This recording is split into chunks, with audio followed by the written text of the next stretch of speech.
Fala aí, turma, tudo bem? A gente chega para falar da primeira rodada do Campeonato Brasileiro, analisando os nordestinos, comentando um pouco daquilo que foram as partidas de cada um deles. 5 jogos, uma vitória, só o Fortaleza venceu jogando em casa. 3 empates, sendo 2 como visitantes, 1 como mandante, e uma derrota. O Vitória acabou perdendo lá no Jacone, lá para o Juventude. É sobre isso que a gente vai conversar, então vem com a gente, porque tem nordestino aqui no Fala Manso.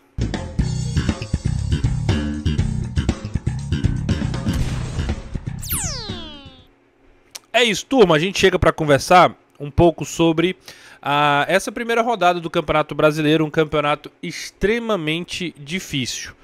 É sobre isso que a gente vai conversar, então eu peço que você aí se inscreva, comente, curta, compartilhe, para dar essa moral aqui pra gente, tá? Antes de mais nada, agradecendo a todo mundo que tá aqui, nós estamos beirando já os 9.000 inscritos. Vamos começar colocando na tela os resultados, tá? Resultados gerais aí, arte muito bonita do Sou Futebolês. Focando aí nos nordestinos, o Fortaleza, estão marcados Fortaleza e Ceará, porque esse perfil é um perfil cearense, né? Então Fortaleza 2-0 no Fluminense, logo abaixo aí tem São Paulo 0, Sport 0. Tem lá no final dessa primeira coluna Juventude 2, Vitória 0. E os dois últimos jogos aí do lado direito, Bahia 1, Corinthians 1 e ontem, né, na segunda-feira, Bragantino 2, Ceará 2. Esses os 5 jogos dos nordestinos. Uma rodada que eu inclusive acho que a gente poderia ter tido alguns resultados melhores, mas de forma geral o saldo foi muito positivo para o contexto, né, do que aconteceu em cada um desses jogos. Claro, é só a primeira rodada, tem muito campeonato para acontecer e obviamente a gente vai ficar acompanhando aqui o andamento, né, de cada uma dessas equipes. Coloco na tela aí a classificação. Primeira rodada é difícil, né? A gente fazer uma classificação, dizer exatamente, fazer grandes diagnósticos, mas obviamente é classificação. Fortaleza aí em primeiro lugar, o Ceará o sétimo, os dois nordestinos na primeira página. Aí tem Bahia, Sport e Vitória na segunda página, né? O Juventude, obviamente, por ter vencido o Vitória, fica lá em cima. A diferença é de cartões amarelos. O Vitória acaba ficando na última colocação, mas por conta desse 2-0, que não é nada absurdo. Primeira rodada da classificação, ela é mais pro forma do que qualquer outra coisa. Eu vou trazer aqui na tela alguns melhores momentos, né? A gente vai conversar aqui rapidamente, analisando os jogos. A gente vai ver aqui os melhores momentos, pelo menos uma parte deles. A gente começa aí com Juventude e Vitória. O Vitória toma um gol aos 7 minutos, né, do Gabriel Tagliari, ele que faz os 2 gols da partida.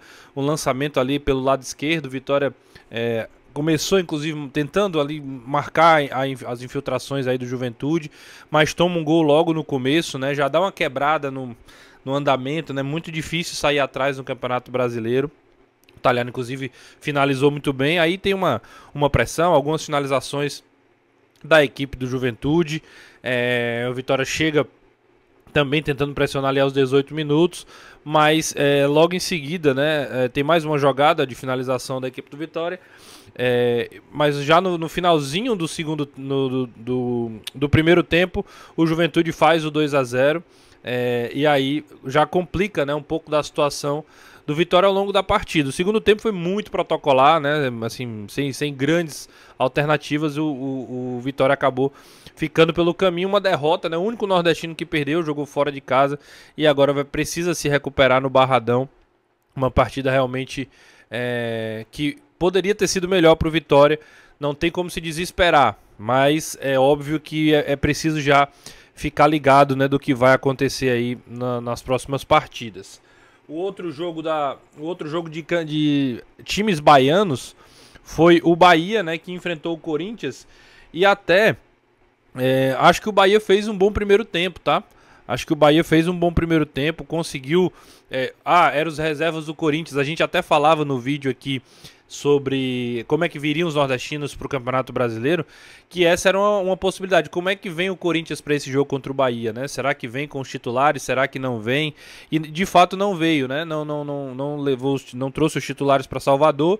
E o Bahia acabou sendo um time que propôs mais, que ocupou mais o campo do Corinthians e vai fazer 1-0, né? Numa pressão ali, já no metade do primeiro tempo, né? Criando pelo lado esquerdo com o Pulga, Ademir. É um time realmente muito, muito propositivo esse do Bahia, que a gente falava que vai dar muito trabalho.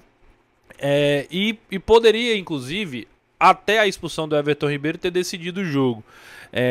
Aí vem mais um lance, né? O Pulga pelo lado esquerdo. Poderia o Bahia ter definido o jogo antes. Poderia ter matado o jogo. E aí deixou o Corinthians vivo.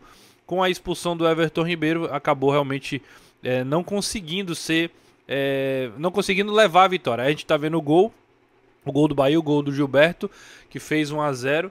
E aí, daí pra frente, né, já aí ao final do primeiro tempo, o Juba faz a jogada e o Gilberto acaba fazendo o gol de cabeça. E aí no segundo tempo é um outro jogo, né, porque o Bahia até começa tentando pressionar, teve essa chance aí, mas logo depois vem a expulsão do Everton Ribeiro, né, e aí o Everton Ribeiro acaba complicando com 5 minutos do segundo tempo. Daí pra frente é não vou dizer ataque contra a defesa do Corinthians, mas obviamente é um time paulista pressionando bastante aí o Bahia ao longo até o final da partida, né? Então a gente vai vendo uma pressão muito grande do Corinthians, jogadas pelo lado esquerdo, né? Thales Magno, do Corinthians tentando chegar ao empate, muitas finalizações, obrigando. Esse aí foi um gol anulado, né? Esse aí foi o gol do Romero anulado. O Bahia realmente já sofrendo uma grande pressão. E aí aos 44, né, a gente tá vendo uma jogada que isso já tá todo o Corinthians dentro do campo do Bahia. Vem a jogada e o Hector Hernandes acaba fazendo o gol do empate, que tirou ali a possibilidade do Bahia estrear com essa vitória no Campeonato Brasileiro. Essa a segunda partida que a gente analisa aqui nessa análise, né, dos nordestinos aqui nessa primeira rodada. O terceiro jogo é um 0-0. A gente vai ver Sport e São Paulo. Outro jogo também que nessa eu acho até que o Sport conseguiu marcar. O São Paulo não fez uma grande partida, mas logo no começo o São Paulo tem a possibilidade de abrir o placar com o Caleri, né? O Sport não tinha nem entrado no jogo ainda. 1 minuto, uma jogada pelo lado direito. E aí vem um pênalti, a penalidade cometida pelo Duqueiroz, e o Caleri vai bater, né? Vai fazer a cobrança e acaba. O Luciano também dá aquela valorizada, né? É pênalti, obviamente, né? Mas ele dá aquela imensa valorizada. E aí a gente vai ver praticamente um tiro de meta, né? O Caleri bate lá na Independente, porque não existe o pênalti que ele bateu. Bom pro Sport, que acabou escapando aí logo no começo do jogo. Você imagina, né? No Morumbi, voltando à Série A do Campeonato Brasileiro, começa o jogo, pênalti e toma um gol. O Sport praticamente voltou pro jogo, né? Apesar de ser tão cedo, mas manteve ali o 0-0. Teve chances, criou oportunidades. O São Paulo é um time muito inconstante também, muito difícil assim de imaginar o Zubeldia com grandes expectativas para esse Campeonato Brasileiro pelo que ele fez até aqui, e achei o Sport um time talvez até muito mais concentrado em termos defensivos do que em outros momentos, né? Um time mais organizado, que apesar de ter sofrido uma certa pressão, de ter sofrido alguns ataques do São Paulo, assim, o que era absolutamente natural, se comportou bem. Creio que vai ter mais possibilidade de atacar quando jogar na Ilha do Retiro e tudo mais. Agora, não pode se sentar aí nesse empate contra a equipe do São Paulo, porque é fora de casa. Acho que o Sport pode e deve jogar mais para também atingir seus objetivos, né? É um time que realmente tem valências, tem qualidades, né? Quase aí faz um golaço. Ótima defesa do Rafael, goleiro do São Paulo. uma das poucas finalizações do Sport também no primeiro tempo e no jogo de maneira geral, né? Essa daí, outra mais fraca, enfim. Primeiro tempo um pouco nesse preço aí. E o São Paulo no segundo também tentando chegar a esse gol e o Sport escapando, né? Muitas finalizações erradas do São Paulo também ao longo da partida como um todo. Reta final dos melhores momentos, a gente chega em mais um lance de perigo. Essa bola aí na trave, né?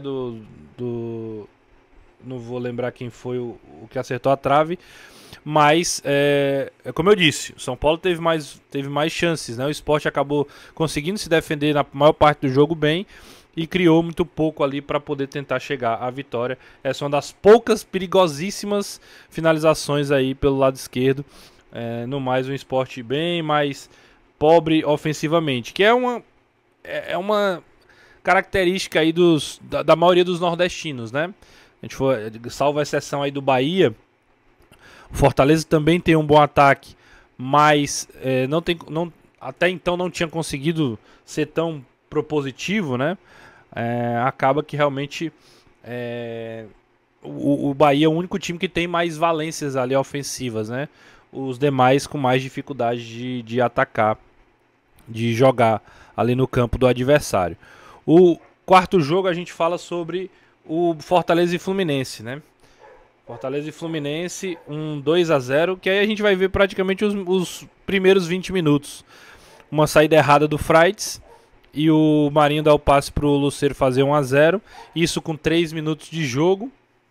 Uma jogada ali de recuperação de bola, uma transição, né? O Pikachu nem domina, já dá o passe nas costas do zagueiro do Fluminense. O próprio que erra o passe e o Fortaleza abre o placar. A gente vê aí o Fluminense tentando sair e o Pikachu faz muito inteligente. Ao invés de tentar dominar, ele já dá nas costas. Aí fica Marinho e Lucero contra o Thiago Silva e o Fábio. Então ficou muito mais fácil para o Fortaleza fazer o 1-0. E logo depois, né, o Fortaleza com 20 minutos, o Fortaleza praticamente sacramenta o jogo. Ali um pouco depois vem a jogada que gera o escanteio. O Pikachu finaliza, o Fábio acaba defendendo e a defesa corta. E nesse escanteio vem a jogada ensaiada. Na verdade vai ter mais um. E daí vem o escanteio.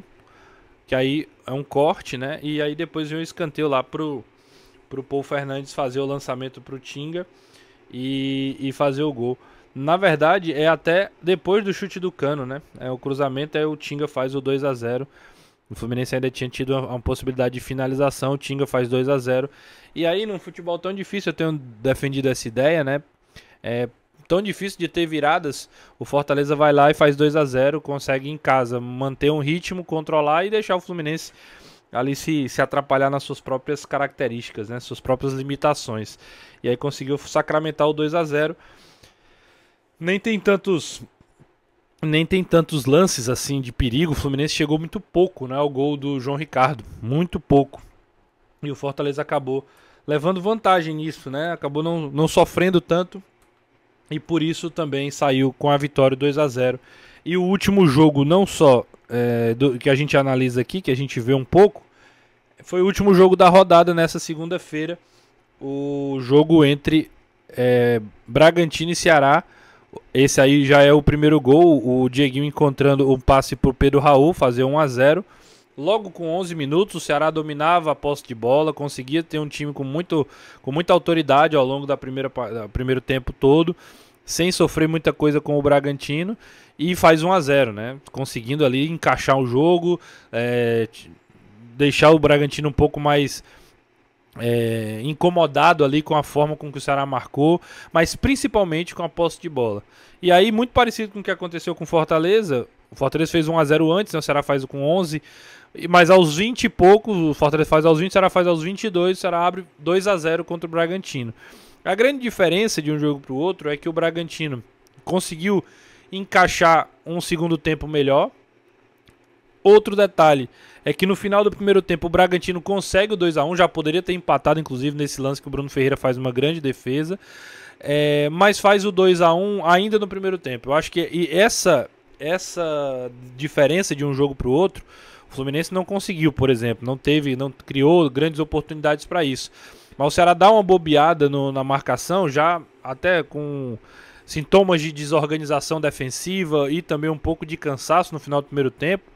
A gente vai ver aí, por exemplo, o Juninho Capixaba recebendo a bola sozinho, pensa, o Eduardo Sacha acaba cabeceando, o Bruno Ferreira faz outra defesa e o La Quintana faz o gol. Inclusive estava sendo muito criticado pela torcida do Bragantino, faz o 2-1. Aí você volta para o segundo tempo com muito mais chance de ter 45 minutos para pelo menos fazer um gol. E acho que foi mais ou menos esse o sintoma aí. Até tem esse gol anulado. Uma jogada nas costas do lado esquerdo da defesa do Ceará, que ontem teve mais dificuldades aí com o Matheus Bahia, que não é um exímio marcador, cresceu nos últimos jogos, mas o Ceará vai ter que organizar esse lado esquerdo da defesa. E a gente também não dá para dizer que foi um ataque contra a defesa, mas o Bragantino atacou muito mais que o Ceará. O Ceará teve muito pouco poder de ofensividade e aos 47 aí do segundo tempo, justo eu acho até, o gol do Ramires, que faz o 2-2. E logo depois, se os melhores momentos mostrarem, ainda tem uma chance para o Bragantino. O Bragantino poderia inclusive ter conseguido uma virada aí que seria realmente uma baita virada, uma baita história. E o Ceará que sofreu aí, exatamente, vai mostrar aí um minuto depois, mesmo lado esquerdo, cruzamento de novo, e aí o Bruno Ferreira faz uma grande defesa. Então o Ceará realmente sofreu nesse final de jogo, vai precisar corrigir algumas coisas para poder não passar por tanto aperto, né? E aí sentiu falta ontem do banco de reservas. Essas as análises aí dos primeiros jogos dos nordestinos no Campeonato Brasileiro. Tem muito campeonato pela frente, acho que acaba que o saldo fica mais positivo, obviamente, pelo resultado. Fortaleza, o Bahia poderia ter tido uma sorte melhor, o Ceará acho até que é justo o 2-2, né? Poderia ter conseguido trazer um 2-1 que poderia dar uma ludibriada no que realmente aconteceu, principalmente no segundo tempo. Acho que o Sport precisa melhorar seu jogo, não pegou um São Paulo tão em alto nível. E o Vitória, quero ver o Vitória em casa, né? Vitória em casa precisa dar uma resposta para sua torcida, não só por ter perdido, mas pelo que jogou também. Essas as minhas impressões aí, tá? O que é que você acha? Deixa nos comentários, se inscreve no canal, ativa as notificações, deixa o curtir aí, que é sempre muito importante também. E aqui eu vou deixar a análise de cada um dos nordestinos. Você que está chegando aqui, a primeira rodada, né? Então dá uma olhada aqui no vídeo que eu fiz sobre uma live, né? Falando sobre como vem os nordestinos. Participa aí e dá essa moral pra gente, beleza? Valeu, grande abraço.